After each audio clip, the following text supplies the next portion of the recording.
obviously a lot of politics over it. The initial figure was that this project will give 70,000 jobs in the state of Maharashtra. The Gujarat chief minister says it will give over 1 lakh jobs.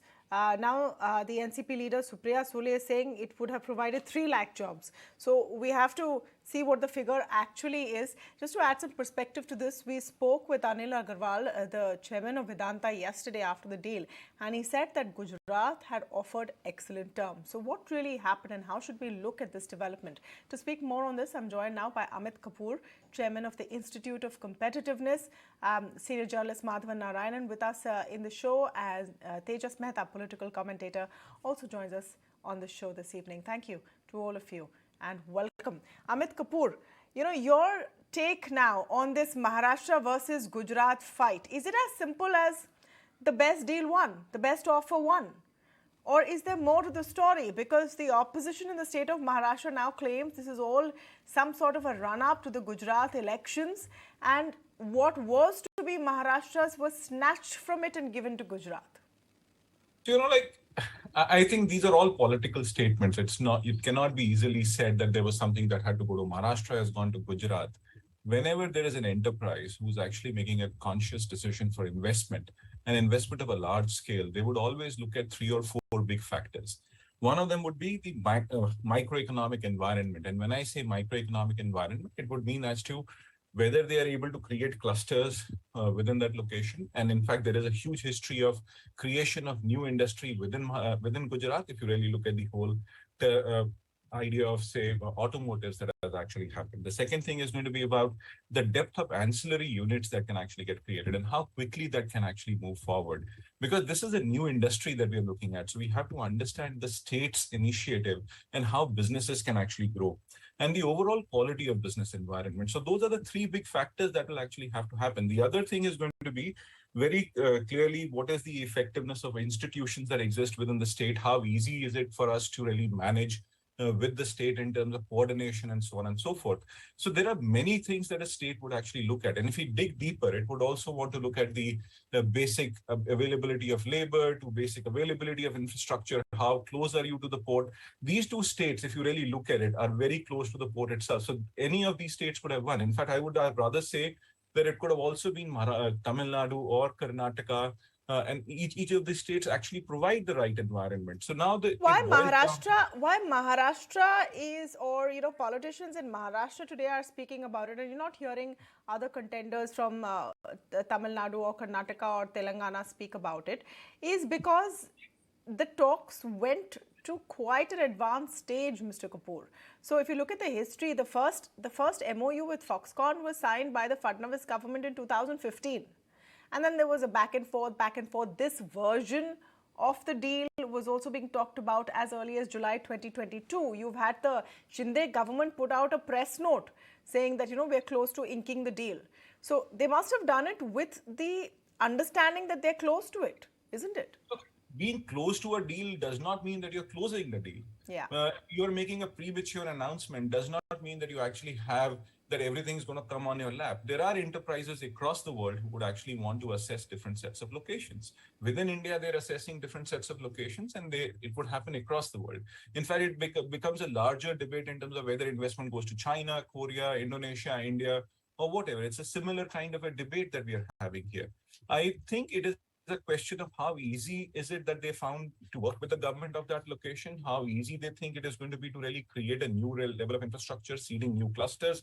That is what has actually happened. I don't see any politics around it. I see it more as a business decision than anything else. And I think we should respect the business decision. In the past, if you see, these kind of debates have raged in India since 2007. Oh, Intel is going to come to India or not, whether it goes to one location or the other. They chose China because they were evidently better location in China in terms of creating the plant at that point in time, but not today. So what we are saying here is it's a wisdom of the businesses, not anything else. And if I was Vedanta, let's for hypothetically see that what is going to be the location. I think Gujarat would actually win hands down from my point of view because of the ease of doing business that actually happens within the state. And in fact, consistency in terms of how the policy goes. Maharashtra has seen a lot of political turmoil. Gujarat has been far more consistent over a period of time. So this also gives us an important aspect that how consistency in policy and how consistency and the whole thing actually moves forward is a thing to really see. And I think Tejas has raised his hand, so he needs to say something. I will come to Tejas, but I wanted to go to Madhavan first on the statement that from the point of view of the company, Gujarat looks more attractive simply because it has a more stable political dispensation. The same party has been in power for the last 24 years, as opposed to Maharashtra, where you've seen political turmoil. Do you think that that's a factor that is considered, Madhavan, when these projects are being set up?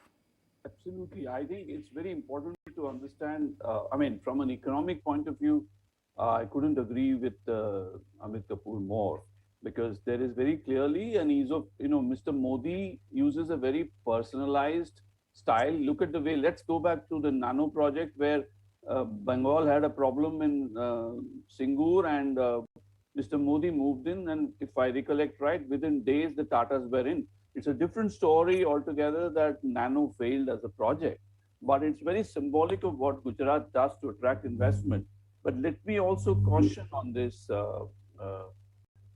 Tamana, that I also look at things, everything from a political prism, and not just from a business prism. So ease of doing business is not everything. I was just with you on another show yesterday on Mirror Now discussing this, and I said that elections are coming in Gujarat. So if wooing an investor is very good from the point of view of being a wealth creator or a job creator, the flip side of the coin is that political accountability becomes very critical. So one man's great business catch could be another man's crony capitalism. You know, so if the subsidies being doled out to Vedanta, or the land being given to Vedanta, is perceived as disproportionate political influence, then we are walking a tightrope between value creation in jobs and business and accusations of political impropriety. And I think, let me take this moment to joke a bit. I was reading something the other day, and I said that I read that more fiction has been written in Excel spreadsheets than on MS Word documents. So when an investment like this takes place, I've studied technology, business, environment, and public policy for 3 decades now. I love to sit at the intersection. And I can tell you that, semiconductors are a very difficult paradigm. I want to use that word specially because if you have electric vehicles coming in, and if you have water as a major environmental issue, when you have labor issues coming into play, an MOU becomes a very flimsy piece of paper. So as I see it, stepping back at the whole thing, I won't disagree with anyone on this, but stepping back, I find that it is a tough call for both Maharashtra and Gujarat beyond the point in giving out doles. But my political reading into But to be fair, both were willing to give out massive doles. Maharashtra was willing to give major subsidies on power, electricity, water. They were willing to waive off stamp duty. Gujarat is also giving massive doles. So there is a competition over there. The question is, who do you finally choose? Yeah, so my point is very simple, Tamanna, that everybody, including the business entities, whether it is Foxconn, whether it's Vedanta, or the policy entities, I call them, the Maharashtra and Gujarat, they all take calculated risks in this. There are costs and benefits. So my point is that nobody should, it's like cricket. If you play a good shot, you get 4, but if you play it bad, you will get caught. So I think both sides seem to have played well, but I think the match is not over yet. I have a feeling after what I heard today, first of all, even job creation, look at this. Supriya Sule talks about 3 lakh jobs, and Mr. Anil Agarwal himself talks only about 75,000 jobs. I don't know whether you're talking about indirect employment or direct employment. So there are lots of ifs and buts in this game. The game is wide open. What we are seeing is portioning. I want to make just one small point, Tamanna, which is very naughty, if I may say so, which is that Shiv Sena wants to also come out of this whole trap, because now they have allies in NCP and Congress. They want to, Uddhav Thackeray Shiv Sena wants to be seen as an economic force, so that the emphasis should be on issues on which it sees a better meeting of minds with Congress and NCP. So in a way, it is subtly steering away from the Hindutva-driven politics to Okay. prosperity-driven Maharashtra prosperous politics. No, so the thing is, on a question of regional pride, Tejas, let me come to you on this. No government will be able to say, okay, so what if it went to Gujarat? Even Eknath Shinde today and those running the Maharashtra government today are saying that we'll try our best to get it back. Do you think that's even a possibility? Or do states, including Maharashtra, Gujarat, and those who lost out, need to take a close, hard look of whether they actually do provide an incentive for companies to come in and set up business? Is there enough ease of doing business? Are these subsidies that they talk about good enough? Do they make it easier for businesses to come in? A company like Foxconn wants to ensure that their cost of production is the lowest in the world. It has to be equivalent to what it costs them in China. Isn't that really the key question, Tejas? Absolutely. I think businesses look at, where the deal is most lucrative, subsidies, waivers. And I think, land subsidies given by the Maharashtra, Gujarat government were better than the Maharashtra government. That's what, I've gathered. So, but there could be many other reasons, we don't have the exact details of what really is happening. But yes, Maharashtra may not get this deal, but they will certainly, I think Anil Agarwal already said that an iPhone plant and TV component parts will be coming to Maharashtra. So I think that is a done deal. But Maharashtra is already a very industrially developed state compared to, Gujarat. So I mean, yes, this was a big thing for any state they're getting. So it's not something, a small change in that sense. So, but, there are 2 points which I want to make regarding, this allegation that this is connected to Gujarat elections. I mean, BJP is the strongest in Gujarat. Why would they want to set up a industry there just to gather votes? I mean, Gujaratis are giving BJP the vote, without any industry or without any new, the trust in BJP. Are you saying, Tejas, that the BJP will not try its possible best before the Gujarat election? That's their standard operating process before any election. They don't leave anything to chance. Yes, but then there are election coming up in Karnataka also, and Karnataka, they may lose. There are more chances they'll lose here than in Gujarat ever. So why not bring it to Karnataka? Why not keep it in Maharashtra? Because that's where, we don't know what's going to be the future of, after the next election. So, keep it in Maharashtra, use it as a political, tool for election. So these arguments can go on. Yeah. But at the end of the day, when parties come, when, I beg your pardon, Foxconn or, Vedanta come, they are going to look at where am I getting the best deal from? I mean, they could have also sent it to Telangana and Karnataka and Tamil Nadu and say that Tamil Nadu will also progress. So I think these arguments can go on politically, but at the end of the day, which state gives you the most lucrative deal? That is the most important thing. And second, as Anil and both, Madhavan has said, that this is regarding political stability. I think that is absolutely the key. We don't even know if this government is going to continue in Maharashtra. We have already seen 3 chief ministers, Fadnavis, Uddhav Thackeray, and now Mr. Shinde. But we don't know what happens, very soon, because Supreme Court is still debating this entire issue. So there could be political instability in Maharashtra for maybe at least 5 years. We don't know. So I think given all of that, probably multiple factors played into, And I like the way your point is valid, Tejas, when you say that if this was a project which had to be gifted to some state, then it could have been Karnataka, it could have been Telangana, it could have been Maharashtra itself. Poor Foxconn and Vedanta are going to put over 1.54 lakh crore rupees, and it's being used seen as a political football. I think we should ask the bigger question. Very naive, Yeah.